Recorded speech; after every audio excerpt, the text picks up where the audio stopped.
Hi folks, this is Jay. Hope you're okay today. It's good to see you. I just want to look at evolution in a post-secular society and scientism.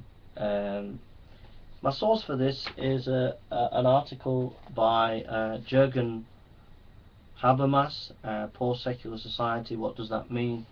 Um, you can access the paper by just typing in Jürgen Habermas, A Post-Secular Society, What Does It Mean? Um, and I just want to read a little quote, if I can find it, which is, to me, a significant quote.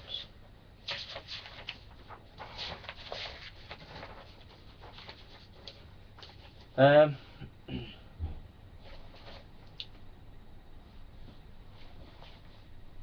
I've been reading recently a book. I only read about 16 pages of it, but I'd like to read more of it. And it was against my own position. I was reading a book by Barbara C. Sproul, or Sproul, Sproul, on mythology. She's an expert in the field, and she talked about how cultures use mythologies to explain their own identity.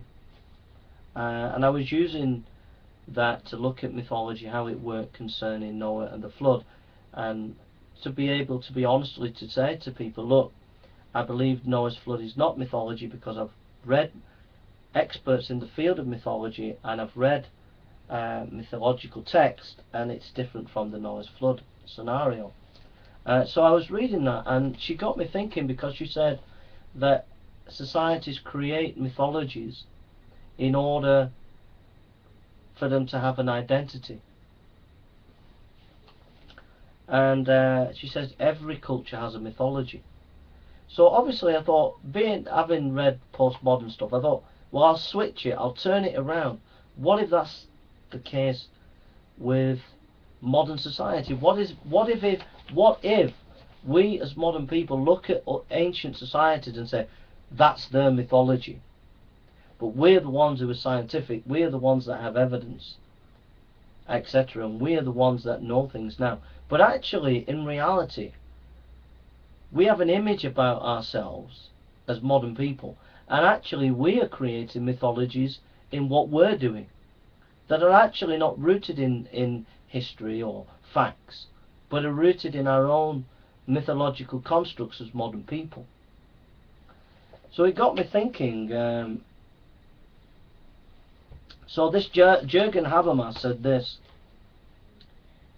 He said, I'll read the full paragraph and then the quote that I give is in context. He says, this secularist position does not depend on how one judges the empirical suggestion that religious citizens and communities still make relevant contribution to political opinion and will formation, even in largely secularized societies. Whether or not we consider the application of the predicate post-secular appropriate for a description of Western European societies, one can be convinced for philosophical reasons that religious communities owe their persisting influence to an obstinate survival of pre-modern modes of thought, a fact that begs an empirical explanation. For the viewpoint of secularism, the substance of faith is scientifically discredited either way. On this side, the status of religious traditions as not being worthy of any serious concern provokes polemical attitude against religious persons and organisations who still lay claim to a significant public role. So we've got a bit of a context there. Then he says, in the use of terms, I distinguish between secular and secularist. Unlike the different stance of a secular or unbelieving person who relates agnostically to religious validity claims, secularists tend to adopt a polemical stance towards religious doctrine that maintains a public influence despite the fact that their claims cannot be scientifically justified. Here it is. Here's the quote. Today, secularism is often based on hard naturalism, i.e., one based on scientific assumptions. Unlike the case of cultural relativism, this time I need not comment on the philosophical background. So basically he's saying, look, there is this debate between religion in society, and as secularists we're taking a position on it, and basically the position is that we don't really think that the religious position is scientifically credible. But what he's saying and admitting is actually that is a philosophical commitment rooted in secularism based on scientism, i.e. all that there is the natural world, and all can be explained from a natural phenomenon. Now here's where the mythology comes in.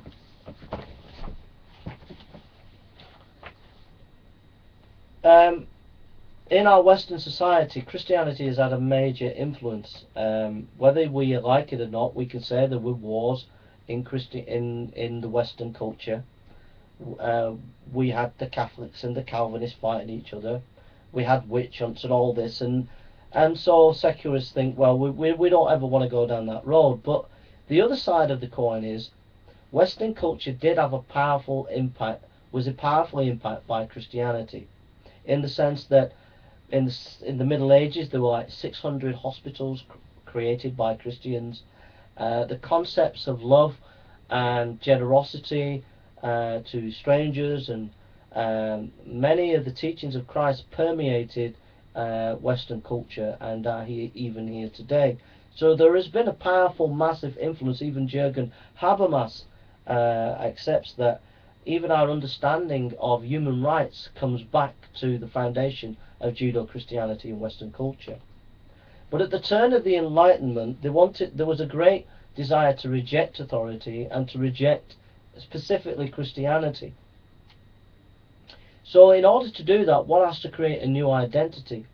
And the new identity at the Enlightenment, through Immanuel Kant and the rest of them, was we are intelligent people, we are people of our own destiny, we have the scientific method, we can control nature, and we can have an understanding of our lives through the scientific method, and we don't need religion anymore.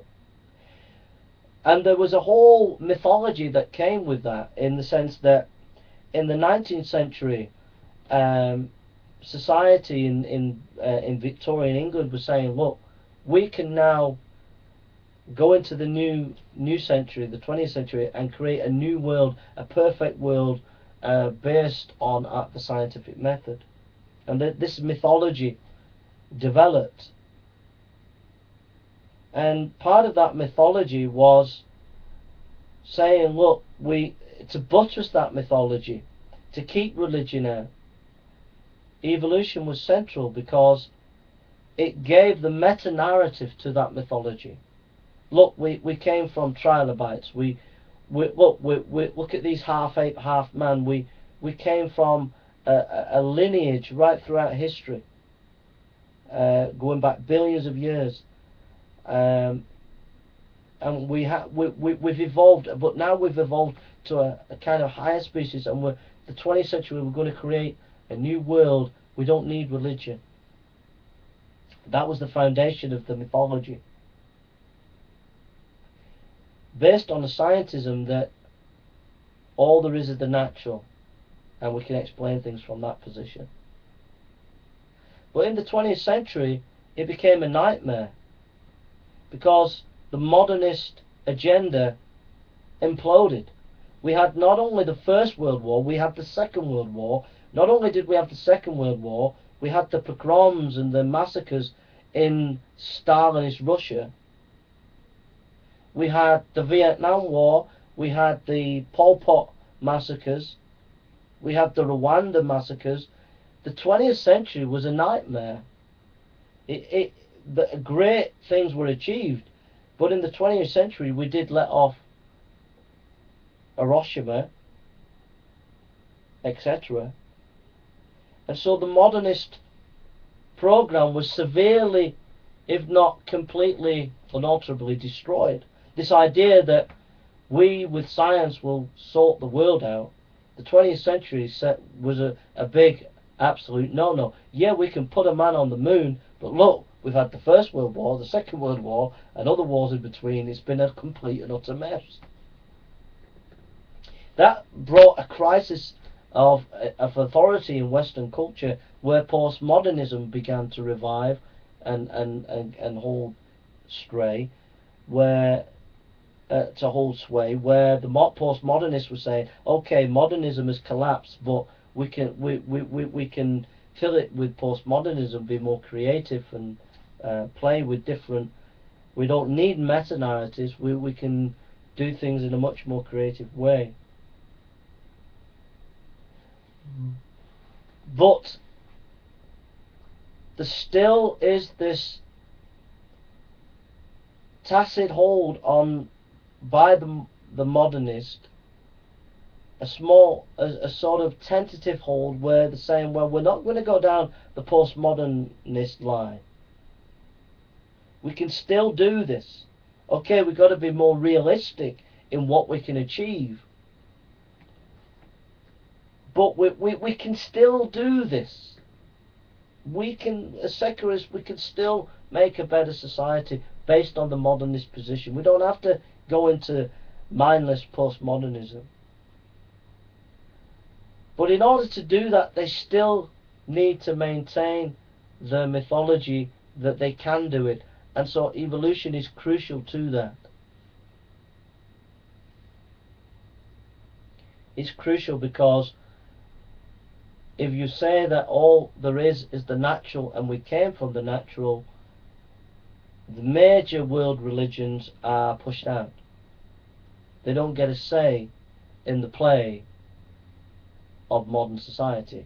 The intellectual grounds are taken away because religion is grounded, a lot of it, on metaphysics. And if you just take the purely natural and look at the natural and have that as your only parameter, then by definition religion is pushed out of the equation. So my point is this: there is a philosophical commitment with modern secular society to scientism, i.e. all there is the natural. This is important for the foundation of modern societies, to create the mythology that they are masters of their own destiny. In reality, what we've seen in the 20th century, that they are not the masters of their own destiny, that there has been severe puncture to this mythology, that with the scientific method we're going to make a better world. It's now more modified. But still, the desire to keep religion out of the public square as an equal, and not to allow Christianity an equal share in the discussions of our Western secular culture, and not to allow Christianity's influence to be reflected upon, or to challenge the intellectual assumptions of much of secular society, is a choice of mythology on modernist people's part, and not upon actual facts and data. Because if one was following the facts and data, the Enlightenment project is well and truly been over. It was over at the middle of the 20th century, when we had the Second World War. The Enlightenment project was dead then.